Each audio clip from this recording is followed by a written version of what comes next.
Outliers by Malcolm Gladwell. Rethinking the American Dream, with a twist. There's something oddly comforting about believing that success is all about merit. That if we work hard enough, play smart enough, and believe fiercely enough, the world will roll out a red carpet to our dreams. Outliers by Malcolm Gladwell strolls into this tidy illusion, smiles, and then gently, but deliberately, kicks it over. Gladwell, with his signature journalistic charm and appetite for narrative revelation, argues that the story of success is much messier, more complicated, and far more interesting than the myth of the self-made man. In Outliers, he doesn't just nudge the narrative, he flips it on its head and dances in its dust.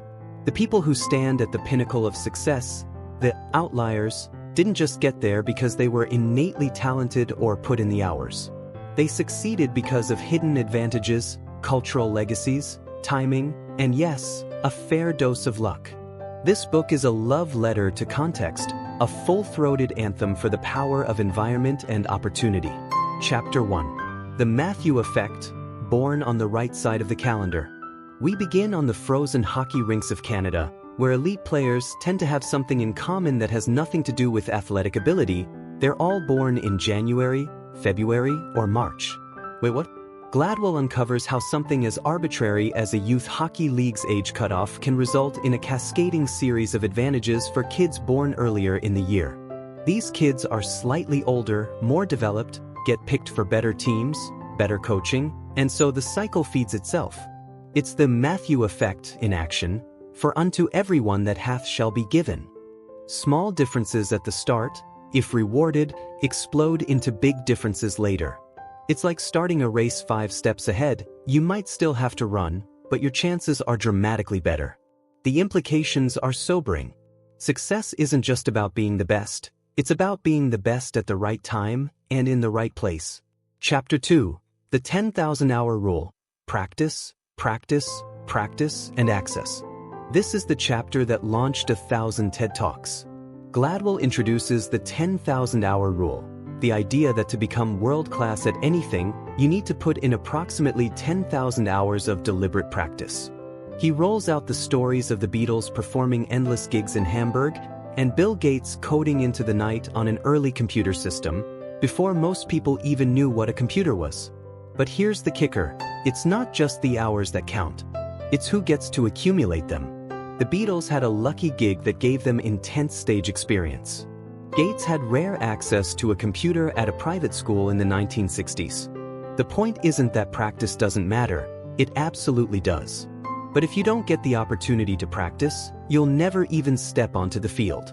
Gladwell's genius here isn't in the rule itself, it's in asking the follow-up.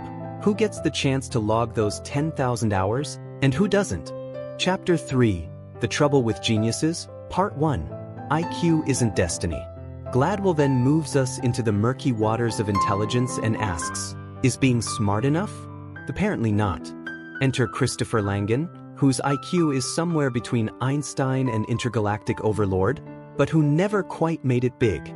Contrast him with J. Robert Oppenheimer, whose IQ may have been lower, but whose career literally exploded with the Manhattan Project, pun intended. So what gives? Gladwell says it's practical intelligence, the kind of street-smart, socially savvy skills that allow someone to navigate systems, ask for what they need, and charm authority figures. Langan, raised in a tumultuous home, lacked this. Oppenheimer, raised with the cultural capital of wealth and education, had it in spades. The message? Intelligence gets you to the door, but cultural tools and life experience get you through it. Chapter 4. The Trouble with Geniuses, Part 2. Class Matters. Gladwell doubles down on this point by diving into the lives of children in differing socioeconomic environments. He examines a fascinating study comparing how working-class parents raise their children with how wealthier families do. The former tend to let their kids grow organically, trusting in natural development. The latter are all about concerted cultivation, structuring their kids' days with enriching activities, encouraging them to speak up to adults, and fostering a sense of entitlement, the good kind, in this context. These differences add up. One child becomes someone who speaks up, negotiates, adapts. The other may not. Success, it seems, is taught, And it starts early. Chapter 5. The 3 Lessons of Joe Flom: Timing, Heritage, and Grit. Joe Flom was one of the most successful corporate lawyers of his generation. But what made him so? Gladwell breaks it down. 1. He was born in the right decade. 2. He was Jewish when being Jewish excluded him from elite law firms, which later opened the door to the lucrative hostile takeover niche. And 3. He worked like a demon. This chapter is like a masterclass in Gladwell's formula: timing, cultural heritage, and opportunity mixed with hard work. Flom didn't just pull himself up by his bootstraps. He pulled on the right boots at the right time in the right city. Chapter 6. Harlan, Kentucky, Culture of Honor. What do family feuds in the Appalachian Mountains have to do with airplane crashes and math exams? More than you'd think. Gladwell dives into the concept of cultural legacies, deep-seated patterns of behavior handed down through generations. In Harlan, Kentucky, honor culture reigned. If someone insulted you, you responded violently. That cultural mindset didn't vanish with time. It influenced how descendants dealt with conflict long after they'd left the hollers. These cultural legacies aren't quaint relics. They actively shape how we behave today. And sometimes they get in the way. Chapter 7. The Ethnic Theory of Plane Crashes. Respect Can Kill. One of the most chilling and strangely poetic chapters in Outliers is Gladwell's exploration of why planes crash. It's not mechanical failure. It's communication. Specifically, it's a lack of assertiveness and directness rooted in cultural traditions of respect. Gladwell looks at Korean Air, which had a string of fatal crashes in the 1990s. Investigators discovered that subordinates were too deferential to captains, even in life-or-death scenarios. Saying, "Captain, I think we might be low on fuel," instead of, "We are dangerously low on fuel and need to land immediately," literally killed people. The solution? Changing communication culture. Korean Air retrained pilots to speak more directly.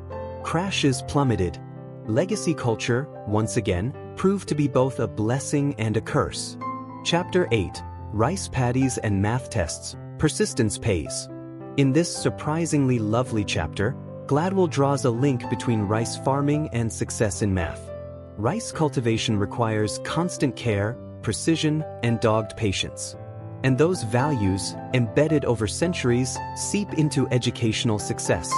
He compares this to Western attitudes about math, where people are quick to say, "I'm just not a math person."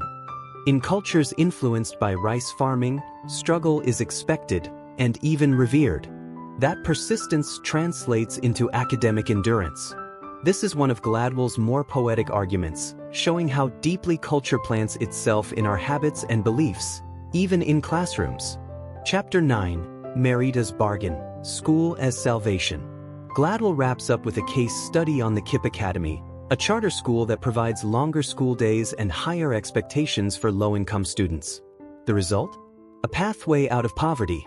He focuses on Marita, a Bronx student whose rigorous schedule gives her access to the kind of concerted cultivation her environment doesn't naturally provide. It's tough, grueling, and requires sacrifice, but it works. The implication? With the right systems, we can level the playing field. But we need to be intentional about it.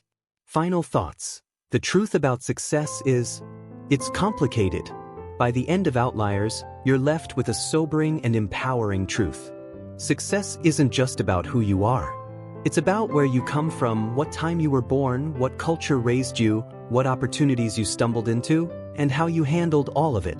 Gladwell doesn't rob individuals of their achievements. Rather, he gives credit to the whole story, the invisible scaffolding that holds up greatness. He's like the historian behind the hero, pointing out that no one really builds anything alone. The beauty of Outliers is in how it democratizes success. It doesn't belittle talent or hard work, but it reminds us that environment matters. That if we want more outliers, we need to create more fertile soil, better systems, more opportunity, broader access to those magic 10,000 hours. So the next time you see someone winning big, remember, they might be brilliant, yes, but they also got a few invisible nudges along the way. And maybe, just maybe, we can figure out how to give those nudges to more people.